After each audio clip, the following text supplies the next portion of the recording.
Alright, so Tesla just announced their Q2 earnings, and of course, like usual, they were better than expected. Tesla delivered over 90,000 vehicles this quarter, despite being in the middle of a pandemic, which caused a lot of hardship for a lot of businesses out there. Now, a lot of that drive was due to the Model Y. Model Y is slated as Tesla's best vehicle to date. And a lot of people and a lot of orders are coming in for the Model Y. Now, amongst all the volume and the interest in Model Y, it has resulted in a lot of people complaining about fit, finish, delivery issues, and so forth. Very similar to what happened when the Model 3 launched.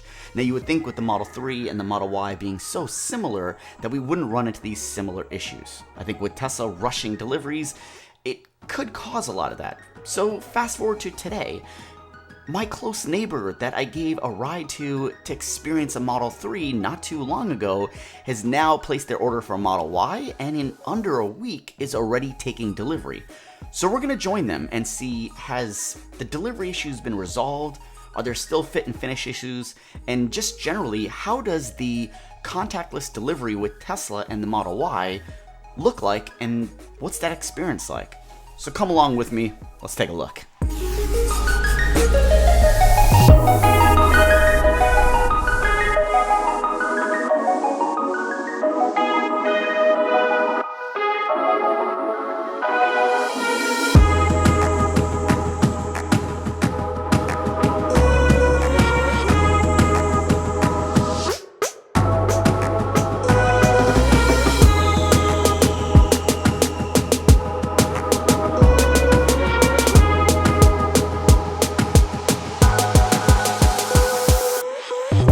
Alright, so I decided to just voice this over as I thought it'd be just a little bit easier to understand, but initially getting to the site, your documentation will tell you exactly where your car is located, what parking spot it is, it's usually numbered and so forth. But the other really easy way to tell is if you just fire up your app, you'll see your car present in your app, and you'll be able to flash the headlights. Do it again. In doing so, look for the vehicle that flashes its headlights. Bingo! That's your car. That's yours. So make your way over to the vehicle. Now, this delivery experience was actually at the Tesla factory, which is really cool. Obviously, created a great backdrop for the vehicle. But as you can see, there's tents up and nobody there. There's no Tesla employees to help you with your delivery. It is completely and utterly touchless. So hence why I came along to help out. Now, you'll see in the passenger seat, that's where the documentation is for the whole agreement and delivery and all of that so forth. And the way to actually start when coming to pick up your car is with a physical exterior inspection, right? You want to check for, scratches and alignment and any issues with the car that doesn't seem normal or right. Now, we're going to go over some things that I found and that I was able to notice and help them out kind of make note of. But before doing any of that, before doing any inspections or whatever, you just bought a Tesla. So congratulations to yourself. Take a minute and take a photo. Enjoy the moment and capture the memory. So let me just do that real quick. Hold on. 1, 2, 3. Alright, so let's get started with the exterior inspection. So where to start is really start with looking at all the seams of the car, everywhere where panels meet. It's one of the biggest complaints, but make sure everything's in line. You'll see here it's kind of just a little bit off where the two pieces meet there. Not a huge deal, and there is a little bit of a margin of error, so keep that in mind. Now, you will see maybe some black smudge in some places. That's just the sticky stuff from the protector that they had on the car. If you're able to just rub it out, just rub it off. It's just a little bit of goo. Now, some of the most common areas to look for are, look at the charging port door. Check its alignment to the rest of the vehicle. Remember, the vehicle is symmetrical, so check both sides. It gives you an idea of what to expect. You'll see here on the right side, it's completely flush with the car. And on the driver's side, it's not exactly flush, and partially it's because that's a door. It does open up for the charging port behind it. So It may not ever be completely flush, but you want to make sure it's not too much offset. So check for that. Now, the next thing that's commonly called out and complained is the alignment of the trunk. So you can see here that it's not perfectly in line with the rest of the body. It's slightly off, but it is something to call out. Like I said before, there is a margin of error, but you can see here that it is just a little bit off on both the left side as well as the right side. Tesla does have the ability to tweak this, all by just making a service appointment. Now, when we come over to the front, you definitely want to see how the hood sits. You want to make sure it's not off. You want to make sure there's not a bigger gap on one side over the other. And this one was perfect. Both sides, the left and right, were even, and it sat very flush. Check all the seams on the front. Make sure there's not a panel that's sticking up. There's not gap that's just weird. And remember, compare one side to the other side to ensure that. Now, one thing that we did find on this vehicle was a little bit of white paint overspray. You can barely see it, but there is just a small little drop, and I'm sure that Tesla's got the easy, solvable solutions that can just take that right out, but that happens. It's a little bit of overspray, but it's very hard to find on a white car, which is why I recommend white. Now, you may see some residue on the black trim of the Model Ys, and that's because they put a protector, like a sticker, over it during transport, and sometimes it doesn't all come off, so just rub it out. It's fine. I also do recommend looking at the car from angles just to see if anything's jutting out or looks super obvious. Now, if you remember earlier, I talked about alignment. So the one big issue on this car was the alignment of the passenger side trim. You'll see here, it does not match up. This caused for a very sharp edge to be exposed, so that's definitely going to have to be something that you create a ticket for. Now, once you're done doing your exterior inspection, you will want to now accept the agreement. Now, unless there's something super ridiculously crazy wrong, I would go ahead and accept it, because all those things that we pointed out can be easily fixed through a ticket.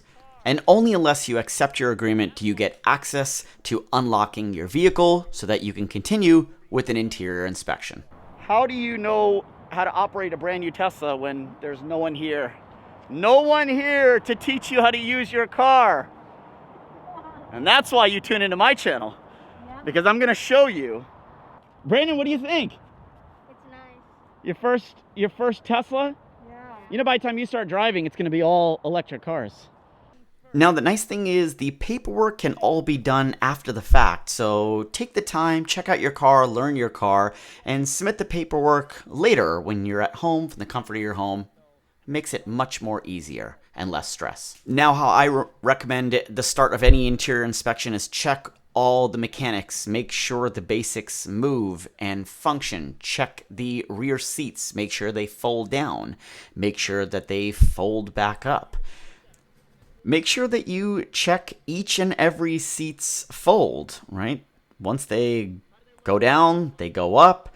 Also, make sure that they can recline. Now, the rear seats, Common had an issue very early on where they didn't line up perfectly. It seems in this build that issue has been corrected because it did not have that problem. Check to make sure the seats recline. There is a 3-stage recline. So here you can see the left side's reclined and the right side's not, but just make sure all those elements work. Check the center. Does it unlatch? Does it fold down? Does it latch back in? Check all of that. Check the doors, check the windows, check anything that moves and closes. The front windows should roll down all the way, just ensure that, as you can see here. And then the rear windows do roll down, I believe it's about 3/4 of the way, so just make sure that does as well.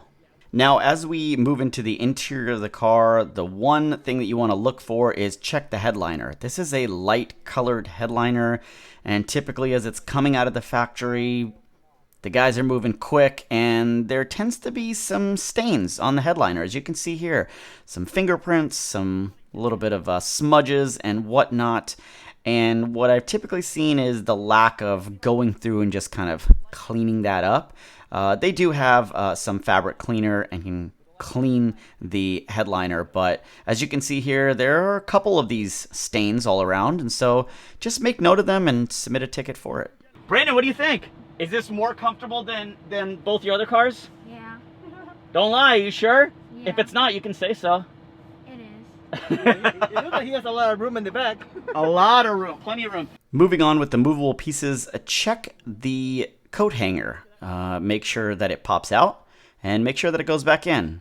Make sure that it does not do this. This is a defective coat hanger. Make sure the light works, and of course, check the other side. See this side? Coat hanger works, so submit a ticket for that.